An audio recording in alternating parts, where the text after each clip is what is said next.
A no-host Oscar this year, just like the Oscats. The Oscats? We don't have a red carpet, and we don't make celebrities dress up and sit through a boring 4-hour ceremony. Just this little podcast to see who is among the most animal-friendly in filmdom to merit an OSCAT.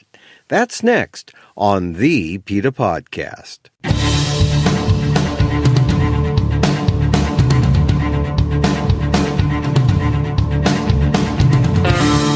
Welcome to the PETA Podcast. I'm Emil Guillermo, your host for this behind-the-scenes look at PETA, the largest animal rights organization in the world.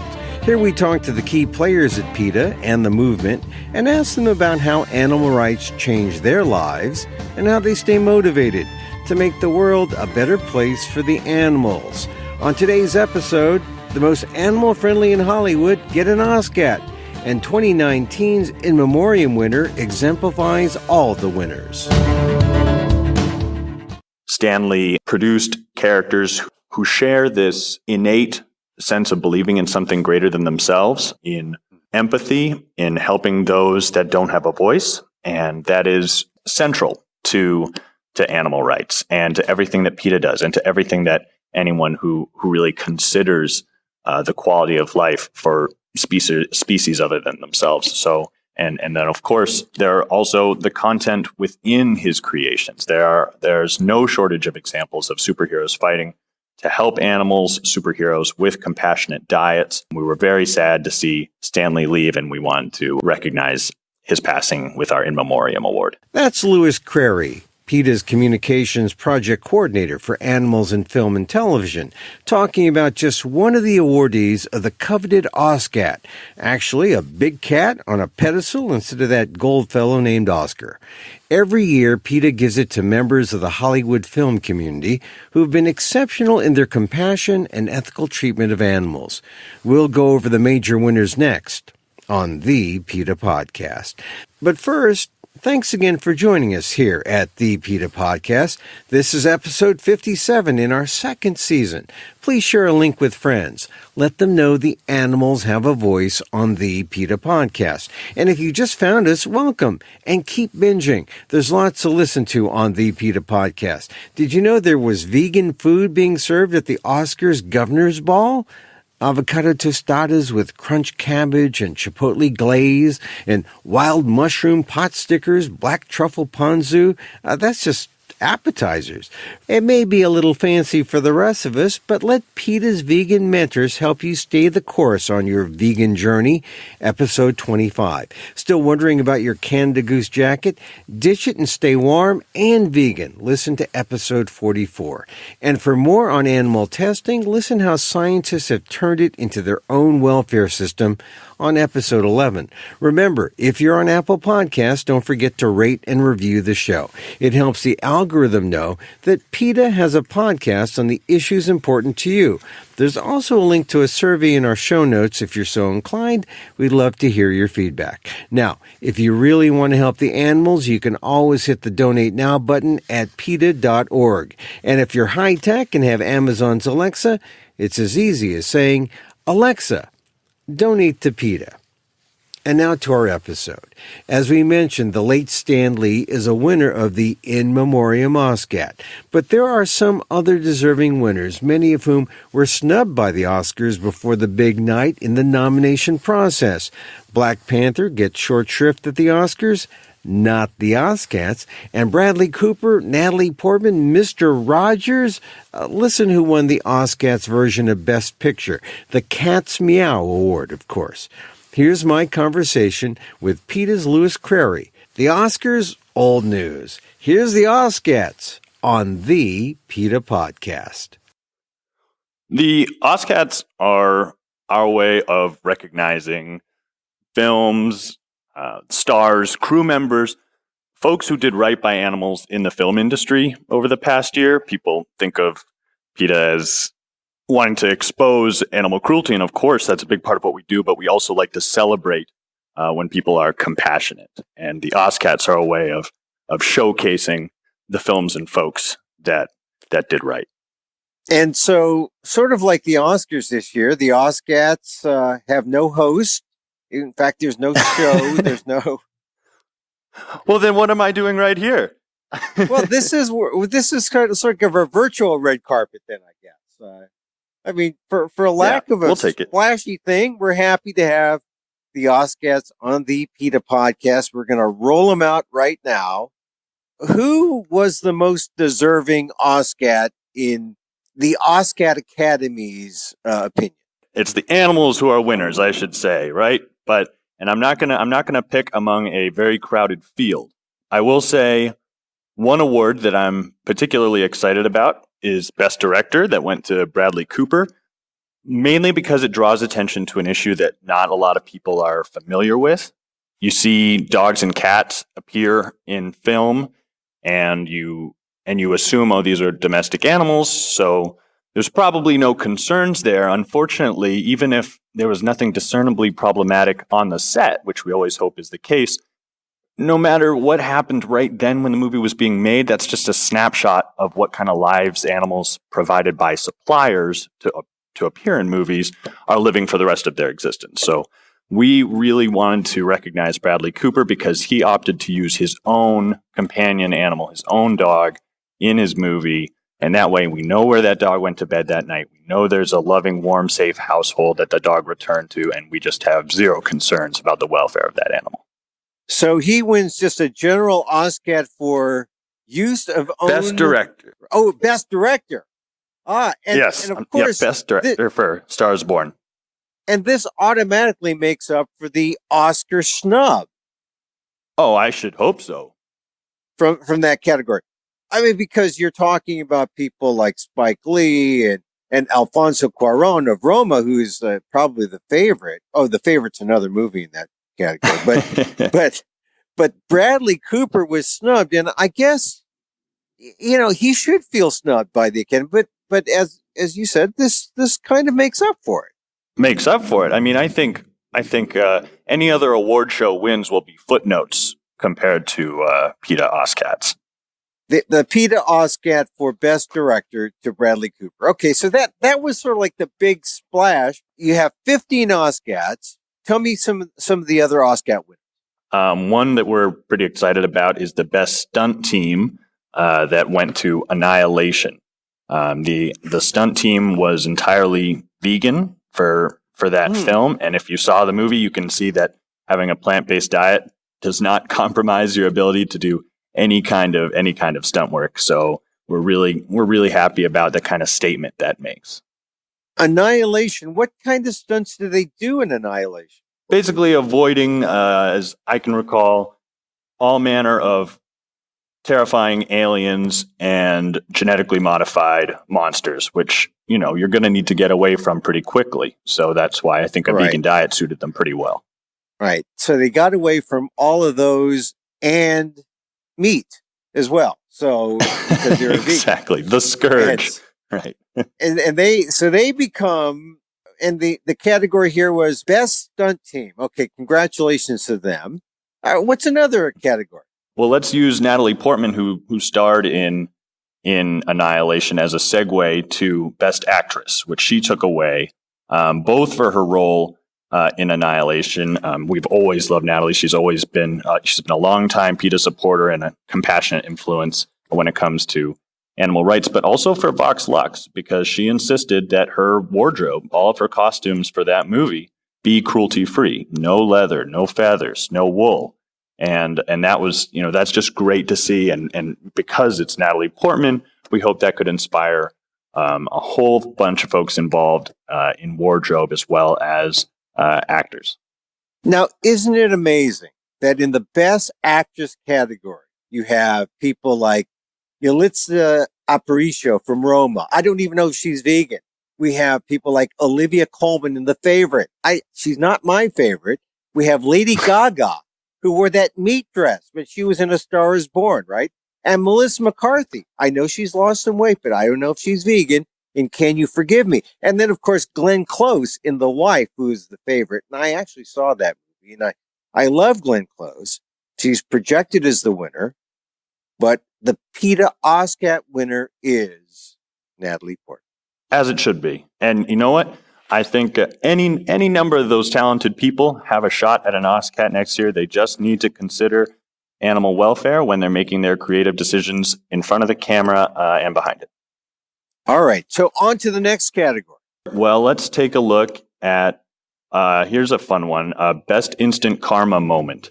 I don't know if you had a chance to see Mowgli. Wait a minute here, Lewis. Best Instant Karma Moment. I'm going through my official Oscar categories here. I don't see Best Instant Karma Moment. Could it be something in Black Panther I missed? We get to make our own rules, and when we want to really recognize someone who did something great to benefit animals, then we're willing to kind of make a few modifications for what kind of categories we're going to throw in. All right, OSCAT modifications aren't like GMO type modifications. So go ahead. What is the best instant karma moment? Well, the messaging in a movie is something that's very important. Of course, we're worried about what's actually happening to animals, to real live animals on a set.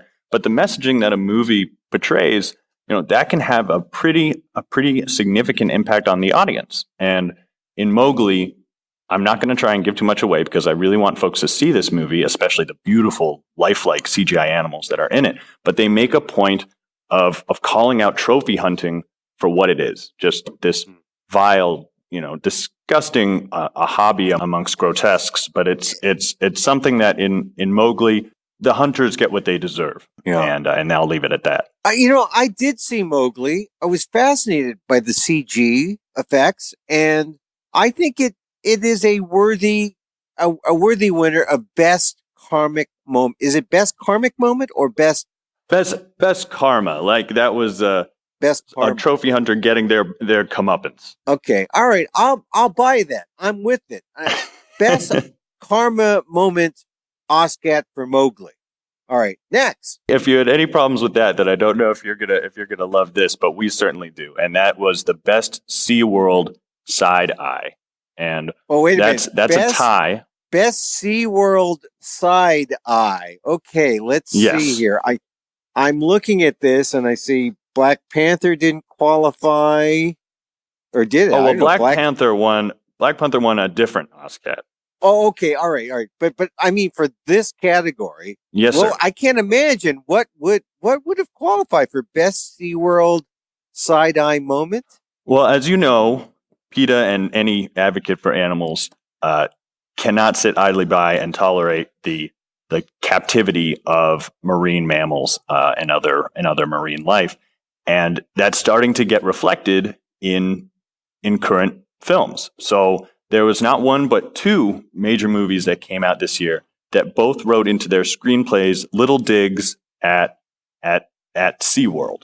And one of those was Jurassic World Fallen Kingdom, and the other was Love, Simon. And they both included some pretty good shade there when it comes to this cruelty institution. Worthy of an OSCAT, of a PETA OSCAT. So once again, those films were Love, Simon, and tied with Jurassic World Fallen Kingdom. Any side eye towards SeaWorld, any shade like that, I think our listeners would say worthy of an award. Oh yeah, no, you will go home with an OSCAT if you put in a SeaWorld dig.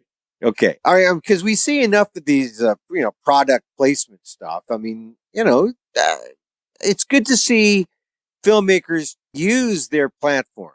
Exactly, it's ethics placement, right?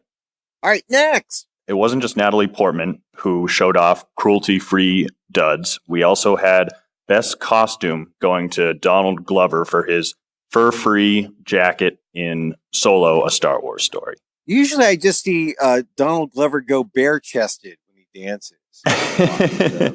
Well, that's just as well. That's fur-free as well. So Donald Glover wins an award. Okay, great. He's also not really included in any of the official categories, but it's good to see that he merits an Oscar. Anyone who's willing to put the welfare of animals before box office dollars, they are deserving of PETA's recognition. All right, a few more of the big OSCAT winners. Best documentary was a tie, but the first one I'll mention here went to Free Solo. And that's the movie that, right, I don't know if you saw it, but it chronicled Alex Honnold's free solo climb of Yosemite National Park's famed El Capitan. That's 3,000 feet without a rope, one mistake, and it's over. And he did all of this on a plant-based diet. So our hats and our harnesses are off to Alex, and that's why we had to recognize him and the documentary for an OSCAT.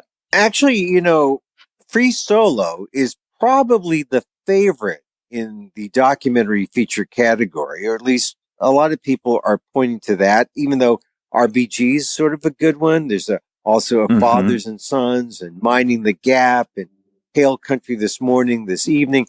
But the veganism in Free Solo gives that movie the edge.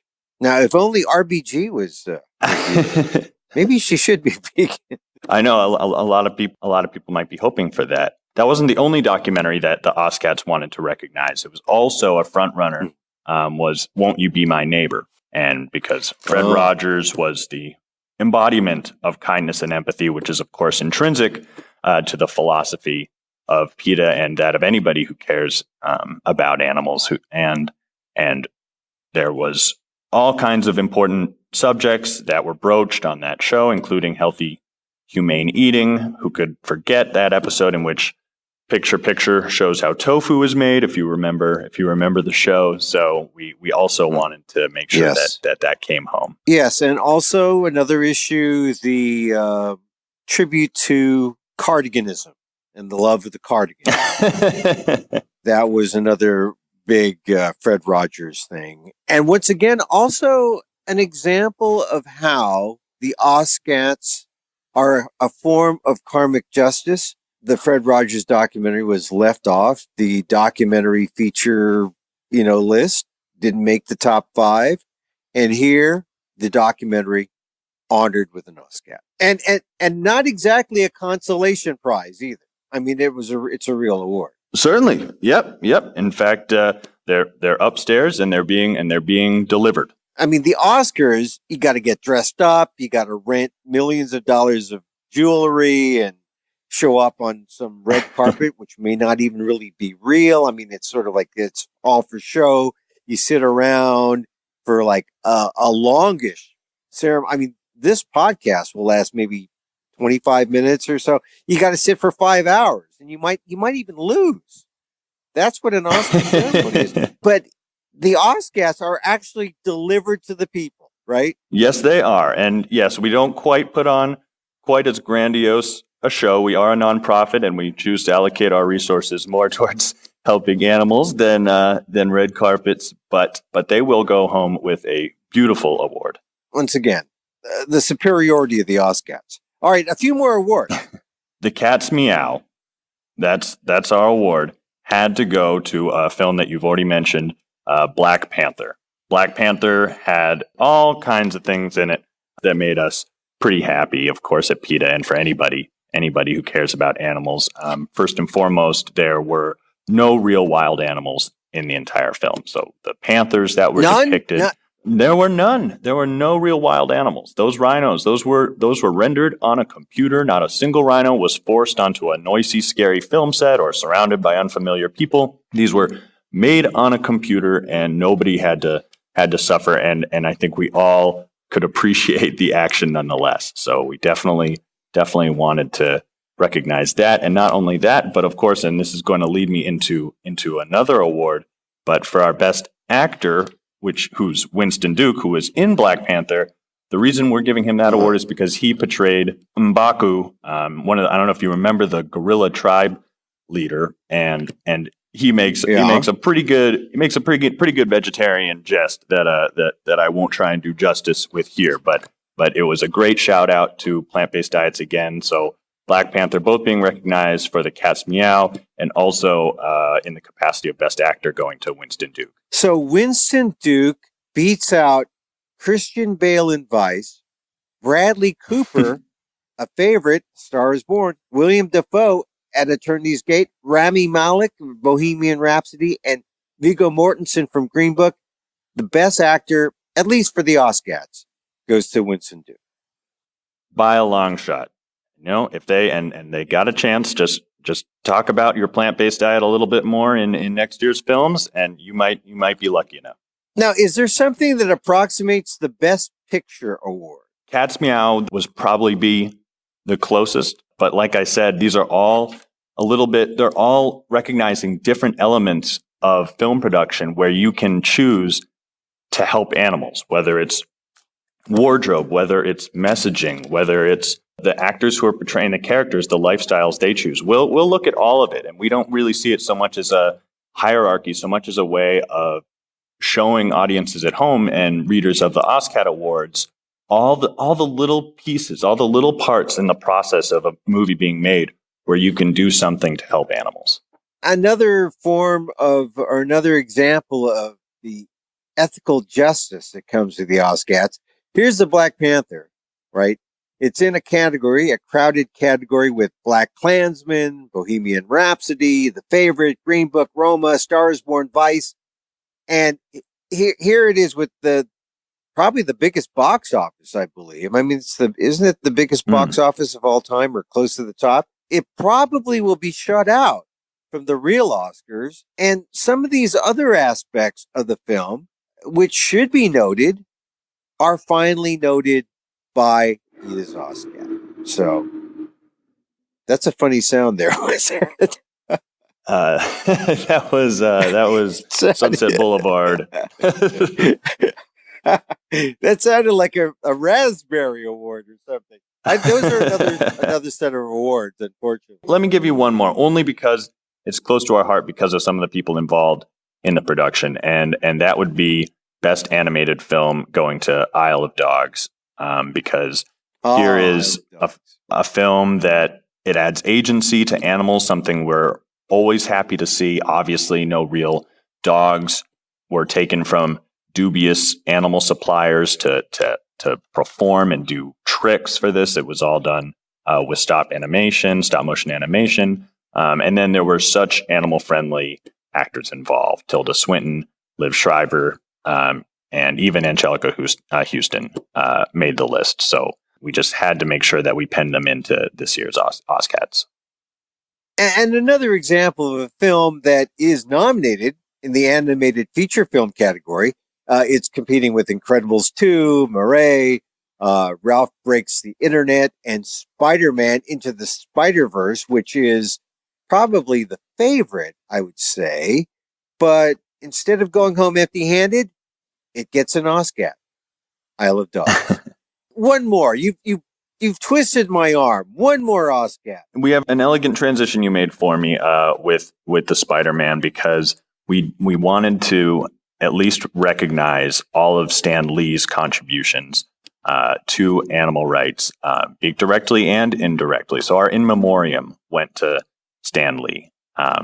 Stan Lee, he has produced characters who share this innate sense of believing in something greater than themselves, in empathy, in helping those that don't have a voice, and that's central to animal rights and to everything that PETA does, and to everything that anyone who really considers the quality of life for species other than themselves. So, and then of course there are also the content within his creations. There's no shortage of examples of superheroes fighting to help animals, superheroes with compassionate diets. So we were very sad to see Stan Lee leave, and we wanted to recognize his passing with our In Memoriam Award. So even though the OSCATs has no official ceremony, award ceremony show, it does have the PETA Podcast, but even though there is no official segment where you have maybe a singer and, a blackout, and we do have our In Memoriam. We recognize that as an official part of an award show, and we have our own person we'd like to remember, and that would be Stan Lee. So that's very, very touching. I know, Louis, that this was not an easy thing to do, to put together a list, because you had to see all these films, and you had to see exactly who did what for, in the name of the animals. And I guess every year there's more mention or more concern, or is that not what you're discovering? It's hardly a chore. I mean, it is actually so great when so much of our work involves exposing abuse, to be able to sit down and look at all these films that are showing the progress that's being made in all these different directions. It really is a kind of joyous sense of celebration, especially for us here, to compile and see just how much competition. I mean, this was after whittling it down to just these ones here. So no, we are very encouraged by a field that gets more and more crowded each year, and I'm already looking forward to the films from 2019. Was last year a good year in terms of how animals were treated in general? Every year, people are learning more. You know, it's a problem of education, and so when we do things like the OSCATs, it enlightens a lot of people. It shines light on issues that they otherwise wouldn't known about. People don't know that, you know, cats and dogs, having them on their set without knowing where they're going home that night, that can be a real issue. So with each year, people are more aware. We're seeing more progress in terms of opting to use CGI or other humane alternatives like animatronics instead of using real animals. I mean, just look at, we had Jumanji, you know, last year. We got Mowgli this year. We're going to be seeing more and more of that. I think the use of real wild animals is going to be relegated to a few holdouts, and hopefully if enough people speak out about how they're not comfortable with wild animals being forced onto film sets, we won't be seeing any more of those a few OSCATs from now. And of course, the people who do make the changes, they will be awarded. Right. Hopefully the motivation is always going to be doing right by the animals, but it can't hurt having one of our shiny OSCAT awards also hanging in the office. All right, Louis, thank you very much for being part of the PETA Podcast. My pleasure. Thanks for having me.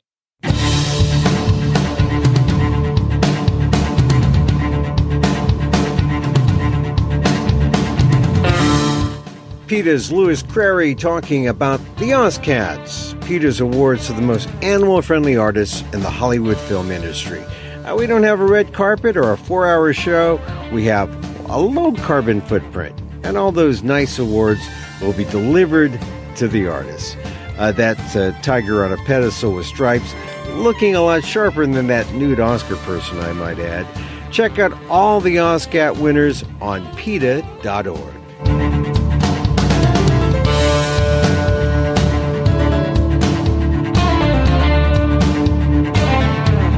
And that's our program. Hey, you can contact us at PETA.org. Find me on Twitter at Emil Amok, that's EMILAMOK, or on AMOK.com. Once again, thank you for listening. Check out all our episodes on Apple Podcasts, where you can rate and review the show. You know, it helps get the word out about the issues you care about. And don't forget, you can help the animals and PETA, especially if you have Amazon's Alexa. Just say, Alexa, donate to PETA.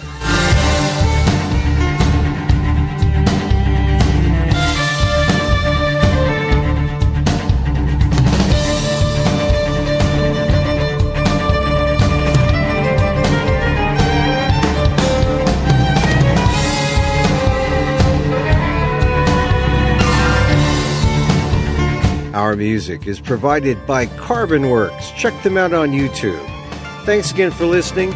Join us again next time for more insight into animal rights and the fight for a cruelty-free world on the PETA Podcast. I'm Emil Guillermo.